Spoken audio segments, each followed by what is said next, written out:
There has not been a war like this since the Second World War. This is the biggest thing that's happened in terms of warfare, wars.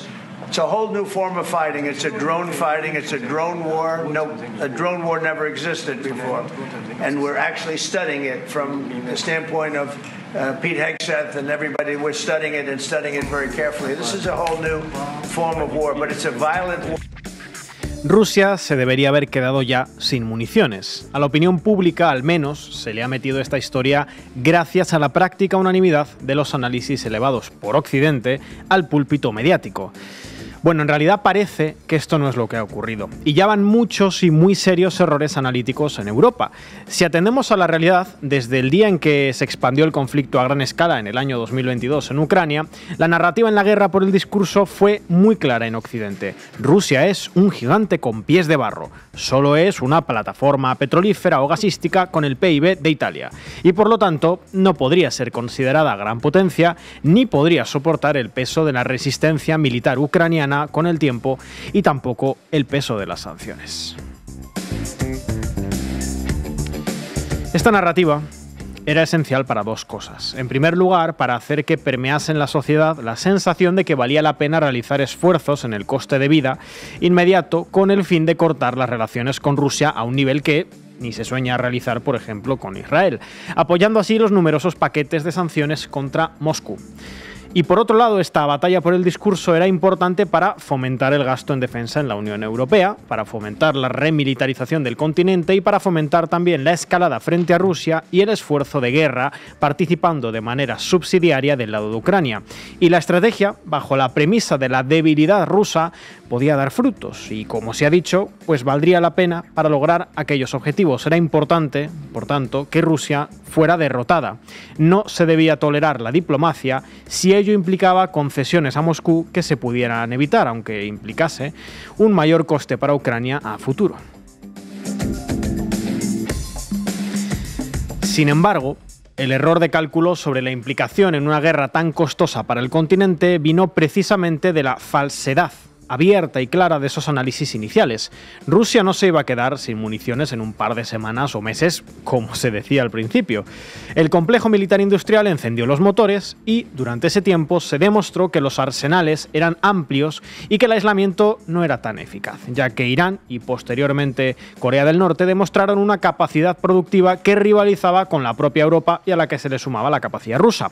Moscú erró en su cálculo de la guerra relámpago, eso es cierto, pero desde que sufrió las consecuencias por la mala gestión de la reorganización entre 2022 y 2024, con rebelión de Wagner incluida, era evidente que iban a poner todos los recursos necesarios para sostener el esfuerzo bélico. Y para Rusia, ya lo sabemos, esta guerra era demasiado importante y estaba dispuesta a escalar y escalar y escalar.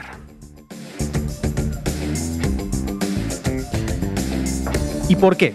¿Dónde se ve esa capacidad industrial? Bueno, si algo ha demostrado un papel crítico en la guerra ante la dificultad de las contracapacidades, han sido los drones y la guerra aérea. Tanto Ucrania como Rusia han puesto en jaque a su rival con oleadas sucesivas de drones, en cuya producción han puesto el acento durante estos últimos años. Rusia ha continuado los grandes golpes con drones, especialmente por el desempeño de los relativamente baratos drones kamikaze que habría desarrollado gracias al apoyo iraní. Como señalaba el medio The Economist, en el año 2024 Rusia producía en torno a 300 drones Shahed al mes, mientras que actualmente ese número se alcanzaría en apenas 3 días. Por lo tanto, la cifra que estima la publicación es de 100 drones producidos cada día.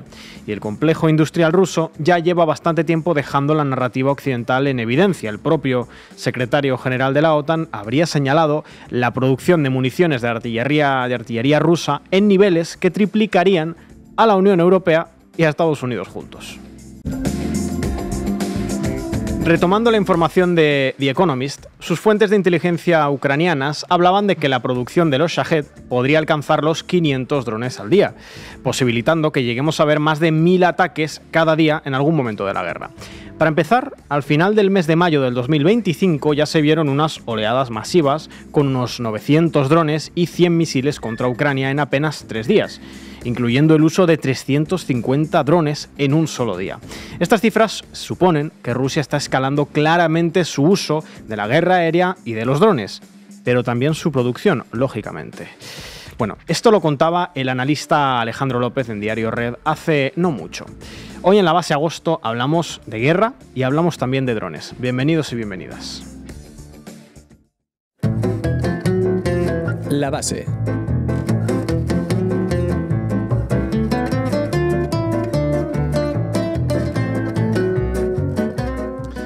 Buenas tardes, Zugas. ¿Hoy de qué hablamos? ¿Qué tal, Edu? Bueno, pues creo que es interesante e importante que hablemos también con rigor de la cuestión de los drones, ¿no? Porque están reconfigurando el escenario bélico internacional y no parecía que se les diera, ¿no?, como la importancia que tienen. Yo, por mi parte, traigo un poco una reflexión más de fondo sobre el papel que están teniendo la tecnología israelí en esta cuestión y, sobre todo, quién financia y a dónde va el dinero público de las y los europeos y en concreto los españoles cuando se trata de construir drones para el genocidio en Gaza.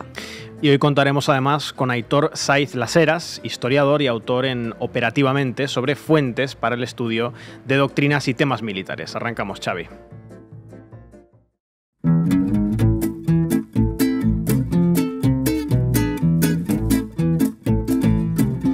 Bueno, hablar de drones ya no es hablar de guerras del futuro o de una tecnología que quizá algún día sea decisiva en los conflictos armados.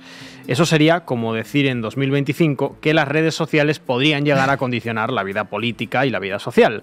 Los drones ya son el presente de las guerras, como evidencia Ucrania. Tan presentes son que han sido el elemento central de la guerra en ese escenario. Hagamos un poquito de zoom out. Los drones, vehículos aéreos no tripulados, son básicamente eso, un aparato que vuela pero que se controla a distancia o que directamente tiene un recorrido programado con anterioridad. Los drones han cobrado mucha importancia militar, está claro, pero su uso no se circunscribe a este ámbito. Tienen numerosas utilidades civiles, algunas son muy conocidas como la grabación de vídeos o su uso para fotografiar desde el aire, ¿no? Otras veces pasan desapercibidos, ¿no?, como lo es su uso en la agricultura, por ejemplo.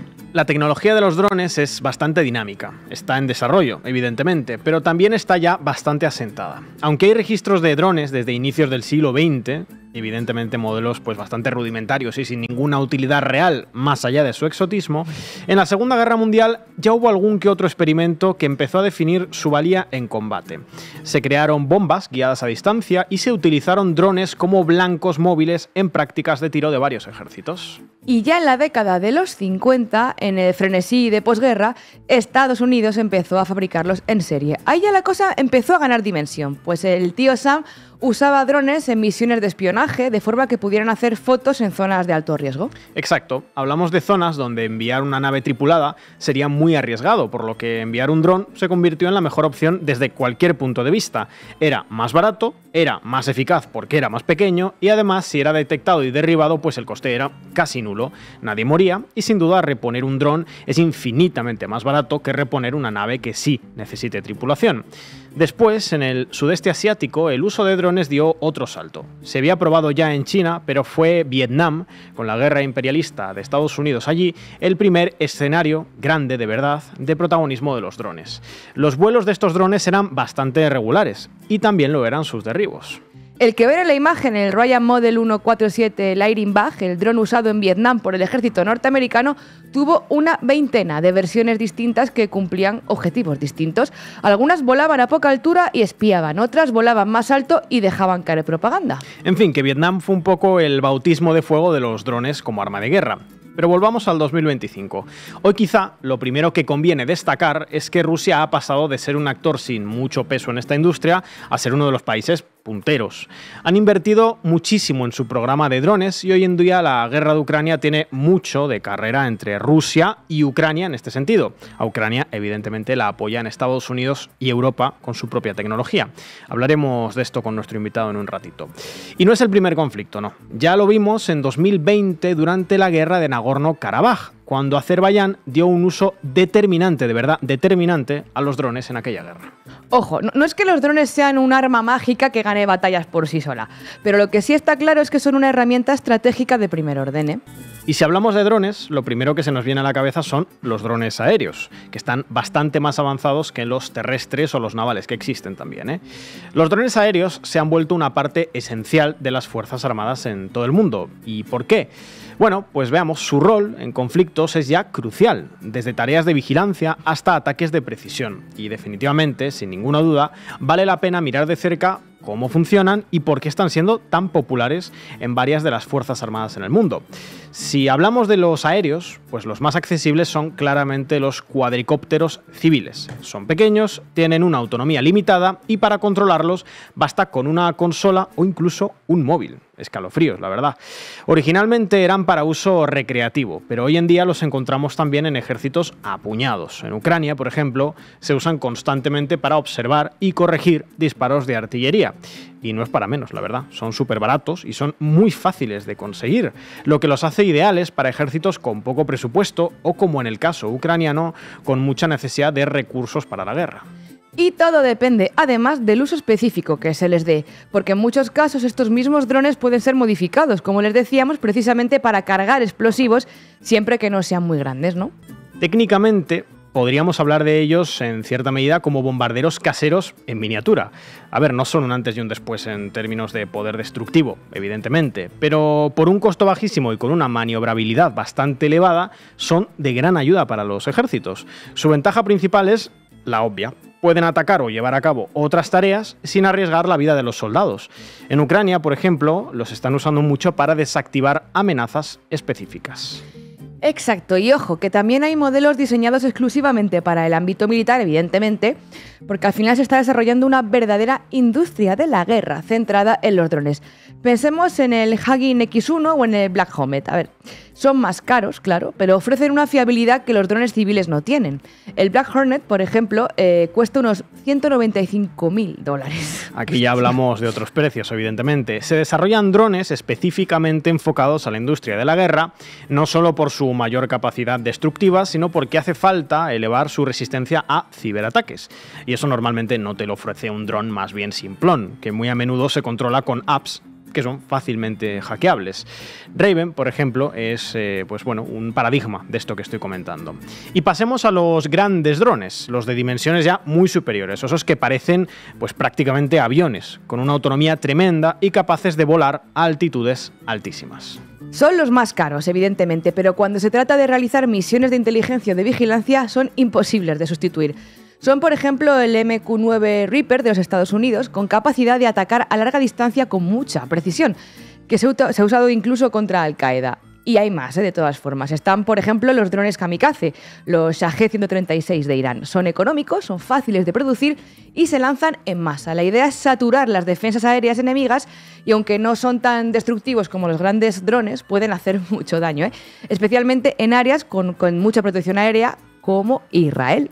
Recapitulando, hay drones baratos, fáciles de producir en cantidad, poco efectivos, pero que permiten lanzar misiones con muchísimos de ellos, centenares, y hay otros más caros, que tienen mayores capacidades o más resistencia contra ciberataques. Bueno, y luego hay otros muy caros, de los que se construyen apenas un puñado, pero que se usan en momentos concretos para realizar tareas muy complejas o ataques importantes. Es tétrico, si lo pensamos, en cualquier caso. Lo interesante del tema tecnológico no nos nuble el análisis de fondo. Es inversión para matar. Y como es lógico, muchos gobiernos hoy comprenden que es mucho más fácil justificar la pérdida de drones derribados por el enemigo que bajas militares, es decir, soldados con nombre y apellidos muertos en la guerra. Por no hablar del otro cálculo macabro, los drones son fáciles de reemplazar.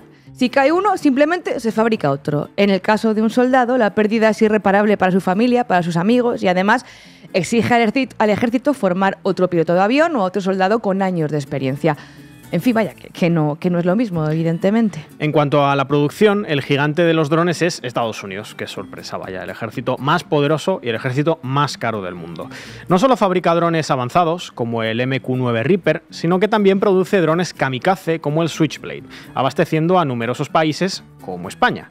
Rusia, aunque algo atrasada en comparación, está aumentando su producción, como les contábamos, de forma muy acelerada, especialmente con el Lancet 3, un dron kamikaze que ha hecho estragos en el conflicto de Ucrania. Y no te olvides de China, ya sé que no lo haces. Pekín tiene una industria de drones bastante fuerte, con modelos como el Chengdu GJ1, que ya se usa en países como Egipto o como Pakistán. Y no son solo las grandes potencias las que se están metiendo en este juego. Países de menor escala también están construyendo sus propias capacidades de drones, lo que hace que el mercado sea aún más complejo. Exacto. Turquía, Irán, bueno, son varios los países que están inmersos en esta carrera tecnológica. La tecnología de los drones tiene aplicaciones civiles, eso es evidente, pero también está trastocando la industria de la guerra, tanto en las fábricas como en el campo de batalla. Vaya, en definitiva, que es que ya lo ha hecho. Y hablar de inversión militar en drones es hablar de maquinaria de guerra, es hablar de asesinatos más sofisticados, es evidente, pero asesinatos al fin y al cabo, y también es hablar de la barbarie de la guerra, pero por otros medios. Gracias, Tugas.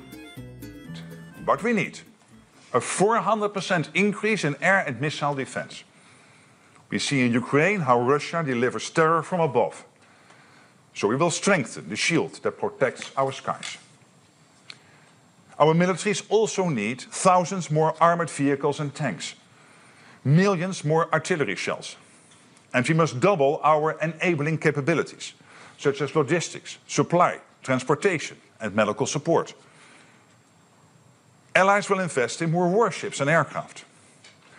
To give just one example, America's allies will procure at least 700 F-35 fighter jets in total.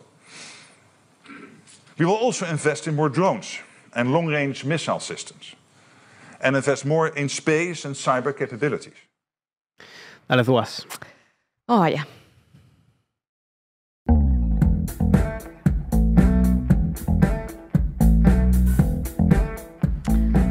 Dale al play, Xavi.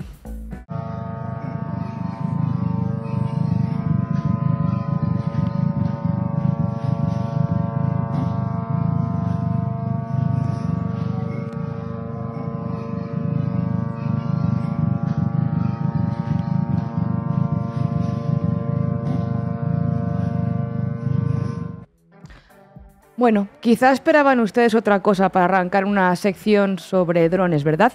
Pero queríamos empezar con esto. Lo han oído, ¿verdad? Escuchaban el zumbido. Es el zumbido que escuchan los críos en Gaza y que ha sustituido a veces, en muchos casos, al silbido previo al boom de un misil o al ruido de unos disparos. Ahora, los niños y niñas gazatíes tienen miedo de ese aleteo metálico sobre su cabeza, de esos enjambres, de ese ruido que a veces es atronador. Esta mañana se hacía eco hasta el país. Ayer, lunes 25 de agosto, el ejército israelí perpetraba, y así lo ha reconocido públicamente, un ataque conocido en inglés como Double Tap Strike o doble impacto en el hospital Nasser, situado en la ciudad gazatí de Han Yunis, la segunda ciudad en cuanto a cantidad de población. Primero, un dron kamikaze impactó en la terraza de uno de los edificios del complejo hospitalario, causando la muerte de 2 periodistas, según informes preliminares. Y minutos después, mientras equipos de rescate y otros periodistas acudían al lugar, Israel lanzó un misil que los alcanzó directamente. Todo ocurrió mientras el canal qatarí Al Jazeera transmitía en vivo, informando sobre las consecuencias del primer ataque. Y no solo en Gaza, donde, como ya saben, Israel publicita sus productos como testados en combate. Como les contábamos en el editorial, como ha explicado muy bien Edu, los drones reconfiguran las guerras y estos laboratorios, como Gaza o como Ucrania, sirven para perfeccionar estas tecnologías. Fíjense, hace unos meses, en torno al mes de marzo-abril, aquí en la base, nos hacíamos eco de un artículo de Medusa, que es un medio bastante crítico con el gobierno ruso, pero que en ese momento estaba escribiendo un artículo sobre el problema del alistamiento forzoso de hombres en Ucrania. Y bueno, este artículo de Medusa contaba lo evidente, de la carnicería que se estaba provocando por los drones sobre los jóvenes ucranianos movidos forzosamente, como decimos, al frente. Les leo literal porque Ina rescató en su momento esa pieza y nos impactó mucho cuando estábamos aquí leyéndola en plató. Decía así: 9 de cada 10 veces los heridos deben sus lesiones a un ataque de dron, ya sea un dron kamikaze, FPV, una descarga aérea, una granada, una mina, un artefacto incendiario o un dron usado para guiar fuego de mortero, entre otros. Ahora los drones están en todas partes, superando por mucho en número a los hombres en el frente. Ya no es seguro salir a campo abierto, ni de día ni de noche. Los soldados tienen que permanecer ocultos todo el tiempo en refugios excavados en trincheras camuflados con ramas. Siempre hay un puto dron colgado ahí arriba. El aire zumba sin parar. Llega uno y el siguiente lo reemplaza flotando durante horas. Y cada hora, como un reloj, aparece un FPV por si acaso. Se lanzan directo contra las trincheras. Y si no te dan a ti, se estrellan contra la chatarra de afuera. Da igual. Nosotros cazamos a los suyos, ellos cazan a los nuestros. Eso contaba un militar en Medusa. Los canales militares, de hecho, si ustedes los siguen, están llenos de vídeos de propaganda donde se ve el impacto de estos drones sobre objetivos con música electrónica de fondo, bastante siniestro. Pero vamos a centrarnos ahora en un escenario concreto, en Palestina, y en cómo los drones están siendo parte fundamental del genocidio. Sabemos, porque se advierte a menudo desde muchos organismos internacionales, que el uso de drones y mini drones crece por su barato coste y el reducido riesgo para el operador, y que su proliferación plantea riesgos para civiles en zonas densas, porque urbaniza los conflictos, necesariamente. Todo ello sumado al debate sobre qué papel juega la inteligencia artificial en la selección de objetivos, por posibles efectos adversos en los civiles. Claro, Edu, que eso de los efectos adversos en civiles a Israel nunca le ha importado demasiado. Es decir, sabemos que compañías de inteligencia artificial han establecido acuerdos significativos con el ejército de Israel o con la inteligencia israelí o estadounidense, impulsados por esa demanda de tecnologías avanzadas en vigilancia, análisis de datos y operaciones militares que aplicar con los drones. Por ejemplo, Microsoft ha firmado contratos multimillonarios con el Ministerio de Defensa israelí para promocionar su plataforma de nube, Azure, que se utiliza en el genocidio en Gaza, para procesar datos de drones y de inteligencia, mientras que, otro ejemplo, Google ha colaborado a través del proyecto Nimbus. OpenAI, los de ChatGPT, han flexibilizado sus políticas desde 2024 para poder permitir el uso de su modelo GPT por parte del Departamento de Defensa de Estados Unidos. Y Amazon Web Services, mantiene un contrato de unos $600 millones con la CIA para servicios de la nube, para poder tener así operaciones de vigilancia global. Y no se engañen, esto no termina en Gaza, ni en Ucrania, ni en un frente de guerra. Se trata también de nuestros datos, de la privacidad de la gente, del Estado Policía Global, como lo llamaba William Robinson en ese libro, Mano Dura, que es muy bueno, no se lo pierdan. Obviamente, todas las partes usan drones, si no es algo nuevo en conflictos asimétricos, pero cada quien usa o reutiliza la tecnología como puede. La cuestión es la rapidez en los cambios y el desarrollo y cómo se utiliza, porque por muy finísima tecnología que tenga Israel, el uso de drones para asesinar civiles y bombardear hospitales a diestro y siniestro no tiene tanto que ver con acertar el tiro, sino con el nivel de destrucción que se puede producir. Israel no publica cuántos drones opera. Fuentes abiertas describen varias escuadrillas de los llamados de media altitud y larga resistencia en la Fuerza Aérea, fabricados por EI o Elbit, además de unidades tácticas del ejército como Skyrider, los minidrones Skylark, y las llamadas municiones merodeadoras, fabricadas por Rafael. ¿Cómo los usan? Pues patrullan para hacer vigilancia, designar objetivos o evaluar daños. Para eso sirven sobre todo los MALE, los de media altitud y larga resistencia. También para darle apoyo táctico a las unidades terrestres, los ojos en el cielo, y para asestar golpes de precisión a corta distancia, como los Spike de Rafael, o incluso con drones comerciales adaptados para soltar cargas en edificios, patios o lo que sea. No somos expertos en este tipo de armamento, pero sí que sabemos o nos suenan Rafael o Elbit, que son quienes los fabrican, ¿verdad? Rafael Advanced Defense System es la empresa israelí de defensa y tecnología militar controlada mayoritariamente por el Estado israelí. Y Elbit System, seguro que les suena si son ustedes asiduos de este programa, es otra gigante israelí de la industria armamentística y un exportador clave internacional. Según el Centre de Estudios por la Paz y como ha documentado amplísimamente y brillantemente Olga Rodríguez, estas empresas mantienen contratos, entre otros, con el gobierno español, que están actualmente activos principalmente a través de la adquisición de armamento por el Ministerio de Defensa para, teóricamente, modernizar las Fuerzas Armadas españolas. No vamos a dejar de recordárselo porque cada euro de dinero público que se invierte en estas empresas es dinero para un genocidio. De hecho, Euronews se hacía eco hace poco, el verano pasado, de que la Unión Europea ha ayudado a financiar la tecnología de aviones no tripulados, según afirmaban dos observadores, Statewatch e Informationstel Militar, no sé si lo he dicho bien, un informador alemán, que concluyeron en un análisis que Extend, que es un fabricante que presta apoyo a las fuerzas de defensa israelíes, recibió una subvención para investigación y desarrollo, el famoso I+D, que venía del Fondo Europeo Horizon Europe, que es el fondo principal de la Unión Europea para estas cuestiones de investigación, ¿no? Pero es que hay otras empresas o instituciones militares israelíes que reciben millones de euros para el desarrollo de drones en los últimos años, a pesar de la supuesta prohibición de la UE, que supone que no puede financiar proyectos militares o de defensa. Los tratados de la Unión Europea prohíben financiar gastos derivados de operaciones que tengan repercusiones militares o de defensa, así se dice. Pero este informe de Statewatch IMI informaba de varios otros proyectos financiados por la Unión Europea, a través de los cuales se entregaron millones de euros de dinero público a empresas e instituciones israelíes.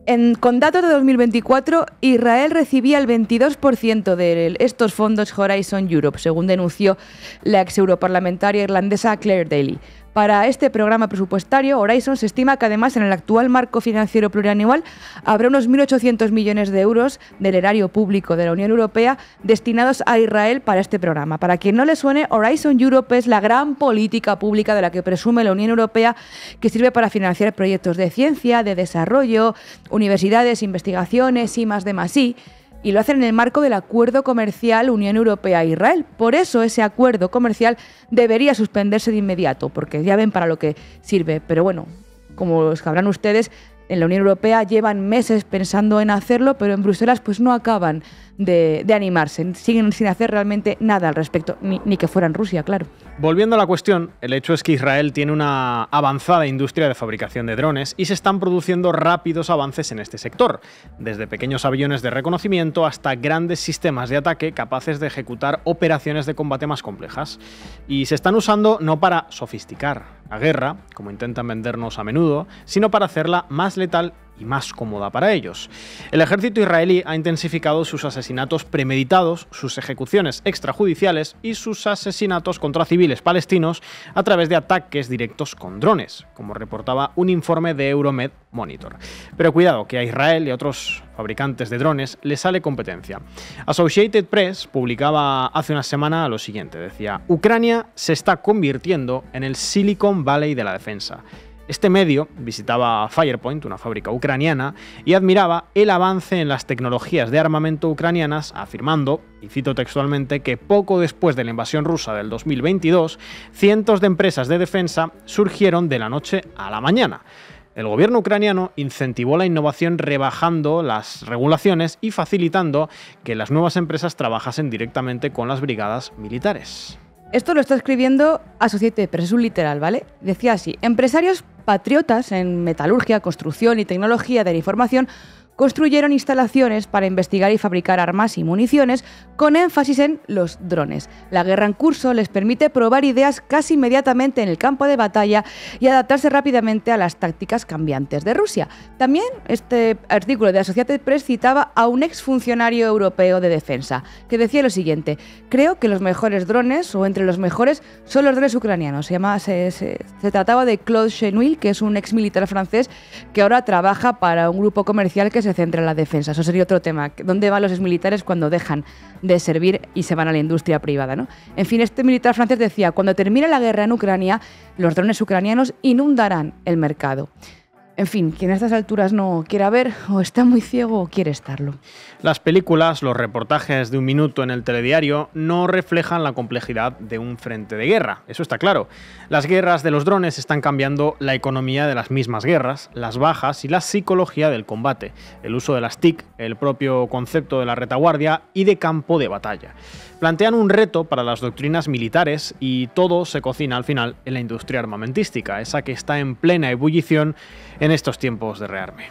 Y unos datitos más así patrios para acabar. En conjunto, en España, Airbus Defence and Space, o sea, Airbus, es el principal fabricante de drones militares en el Estado, con sus proyectos Sirtrap, Talarion y Fulmar, que son los que se están consolidando o están en desarrollo.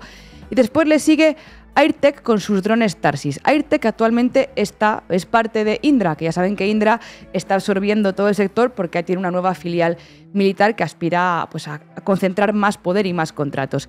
Indra, ya saben, está participada por Amber Capital en un 4%, que parece poco, pero la convierte en el cuarto accionista más relevante de la compañía. Y Amber Capital, este cuarto accionista de Indra, este fondo de inversión, es propiedad de Joseph Orgulian, que es el presidente del grupo mediático Prisa. Por eso, si ustedes leen El País, pues leerán cosas como que el rearme es bueno para la economía española, para la España vaciada o para la autonomía de seguridad europea. Bueno, pues cuando lean esto, tiren ustedes de este hilo que les acabamos de contar y piensen en ese zumbido que muchos niños en Gaza tienen hoy sobre sus cabezas. Muchas gracias. Today there's a lot of drones.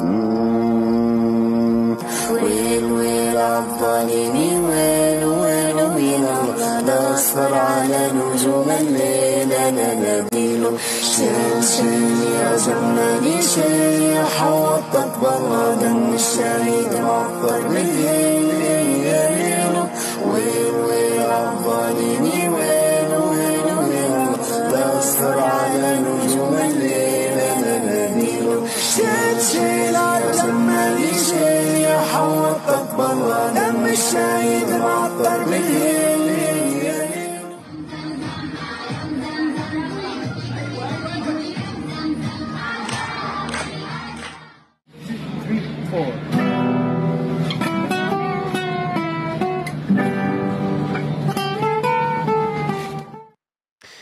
Y hoy contamos además con Aitor Saiz Las Heras, que es historiador y es autor en Operativamente, donde escribe sobre fuentes para el estudio de doctrinas y temas militares. Aitor, bienvenido a La Base. Gracias por estar aquí. Gracias, Edu. Gracias, Irene. Hoy te quería preguntar primero por el caso específico de la guerra de Ucrania, porque hemos visto varios conflictos, Nagorno-Karabaj era uno de ellos, por ejemplo, donde los drones han sido verdaderamente determinantes y ahora mismo lo están siendo en la guerra de Ucrania. Quería que nos contaras un poquito más sobre eso. ¿Hasta qué punto y de qué forma está influyendo la cuestión de los drones en el desempeño tanto de Rusia como de Ucrania en la guerra de Ucrania y en cuestiones pues, como el avance en los frentes, por ejemplo? Bien, mira, el caso de la guerra de Ucrania es un caso extraño, del que se están sacando consecuencias y conclusiones un poco precipitadas con el tema de los drones. La opinión de bastantes analistas militares, y yo comparto ese análisis en gran parte, es que los drones lo que han hecho ha sido llenar un hueco de limitaciones que ambos bandos han tenido en una parte o en otra del proceso de enfrentamiento. ¿A qué me refiero? Bueno, pues que para abordar limitaciones de recursos, pues Ucrania tiró de drones, también por experimentación y por ser un proxy, ¿no? de Occidente. Es un buen laboratorio, evidentemente, para probar ciertas cosas, pero sin embargo no deja de ser un sustituto de lo que es la reina de la batalla, que es la artillería. Se está viendo que un conflicto grande, con atrición, con desgaste, que se gana en las líneas de montaje de las fábricas y no en el campo de batalla, lo más importante es la producción de munición de artillería, en fin, blindados, vehículos, logística, capacidad de movilización, todo este tipo de recursos clásicos, ¿verdad? Y los drones lo que han hecho ha sido pues, rellenar los huecos, las carencias que han tenido tanto Ucrania al principio y Rusia pues, con la artillería también, hasta que cogió el ritmo de producción. Ya se estaba preparando para lo que sería un enfrentamiento grande y ya tenía la economía más o menos preparada para lo que sería una guerra de atrición, ¿verdad? Estos drones, claro, sí que han cambiado muchas cosas, pero no las esenciales. Vamos a ver, el campo de batalla se está volviendo muy, muy transparente.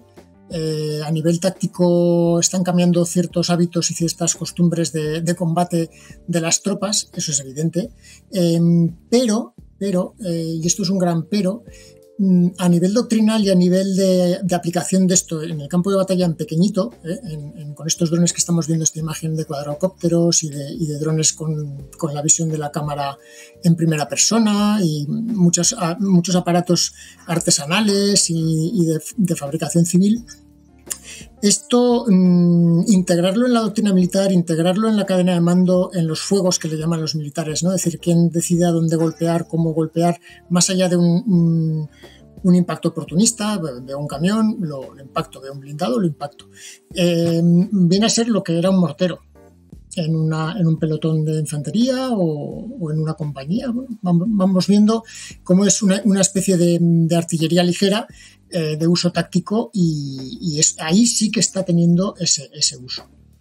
Es verdad que también, y yo creo que ahí es importante incidir, están los drones de la munición merodeadora de más alcance y luego ya los que habéis mencionado antes, Ajedz y compañía, ¿no? Los drones que tienen más profundidad y que pueden atacar a la retaguardia, y ahí también es importante atacar a la logística, al enemigo y todas estas cosas.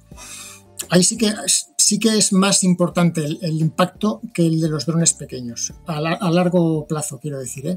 ¿Por qué digo esto? Porque en Estados Unidos y en otros ejércitos avanzados se están sacando algunas conclusiones, ellos mismos lo dicen, erróneas. De hecho, el gobierno, el 10 de julio de este año, el secretario de Defensa hizo una especie de decreto por el que permitía e incentivaba que cada pelotón, cada compañía de la infantería estadounidense, tanto de la Marina como del Ejército, comprara sus propios drones, empezaran a entrenar. Claro, esto puede llevar a un amateurismo y a un descontrol de material y de seguridad y de ciberseguridad tremendo, ¿no? Es más importante el cómo se va a ir integrando todas estas herramientas nuevas, que no son una revolución, simplemente es una nueva herramienta y se tendrá que integrar en todo lo que es lo que ya existe, artillería de precisión, los cohetes, en fin, todas estas cosas. Y cómo integrarlo en la doctrina militar de una guerra de atrición, de desgaste y de gran escala, ¿verdad? Otra cosa ya es cometer un genocidio contra una población prácticamente desarmada y abusar de tecnología, o las guerras contra el terror y todas estas con contrarios pues de baja tecnología. Y aún así los yemeníes, pues en fin, han derribado unos cuantos drones de los muy caros estadounidenses también, y usan también los drones. Entonces yo creo que sí que habría que diferenciar entre un tipo de herramienta y de otra. A nivel pequeño ha cambiado la batalla, sí es verdad, pero no va a cambiar la guerra. No va a cambiar la guerra. A nivel de medio alcance, drones más medianos que pueden llegar a asestar un golpe en la retaguardia, explotar, ¿no? Pues lo que sería una munición, pues el equivalente a un misil, por decirlo de alguna manera, ¿no? Sí es verdad que pueden servir para saturar las defensas antiaéreas y colar detrás de los drones un misil balístico, como han hecho los yemeníes y los iraníes contra la entidad sionista. Y luego a gran escala y a nivel estratégico, drones más grandes que puedan suponer pues ataques de precisión a estructuras energéticas o de seguridad, como está haciendo la Federación Rusa contra la retaguardia ucraniana. Ahí lo que necesitas es una producción industrial brutal para que esto tenga peso. Yo creo que es más importante que lleguen muchos y abundantes drones al frente o a donde hagan falta continuamente, que la anécdota, ¿no? Y el desorden y el amateurismo y un poco la mezcla. No sé si esto contesta un poco vuestra pregunta. Sí, de Ucrania se está aprendiendo mucho, pero también se está aprendiendo de que no es una revolución. Por lo menos yo, los analistas estadounidenses que leo, generalmente del cuerpo de marines, vienen a avisar, cuidadín, amigos, lo importante es el fusilero, lo importante es el soldado, no el dron es una herramienta más. Y luego una cosa que me llama mucho la atención de esta gente, que es muy pragmática, que dice, tiene que valer lo que pesa. Es decir, si yo voy a quitar de mi mochila algo para meter otra cosa, si voy a meter un dron en mi mochila, tiene que valer mucho más que el Celox para las hemorragias, que la munición, que una brújula, que un mapa, ¿sabes? Y eso es muy importante también, ¿no? ¿Quién va a llevar esos drones? ¿El soldado en la mochila como hasta ahora? ¿Con un quad? ¿Con una moto? Es que tienes que cambiar toda la logística. Veremos cosas, pero sí.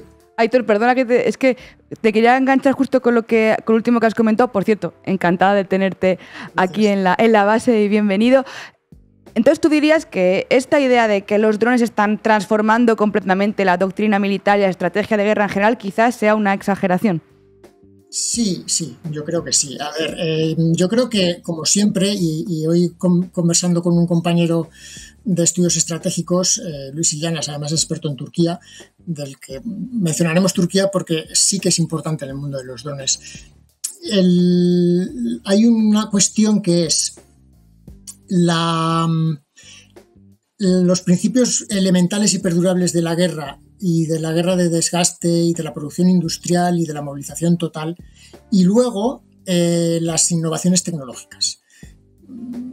Tardan en tener un peso determinante, tardan. y en producir una revolución, si es que eso existe, en los asuntos militares, que lo dudo.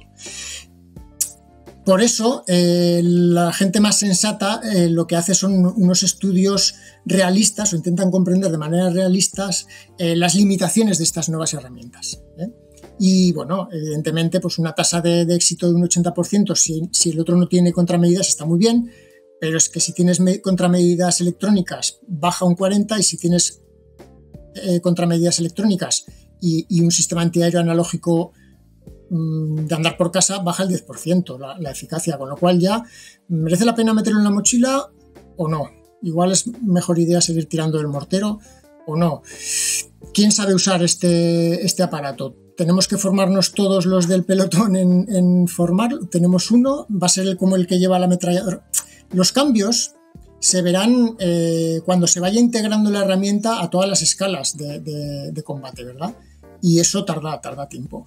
Y luego depende también de contra quién estás luchando, evidentemente. Estados Unidos está pensando ya en enemigos de entidad pesada, como China. No está pensando en los Houthis, no puede ni con los Houthis, por cierto.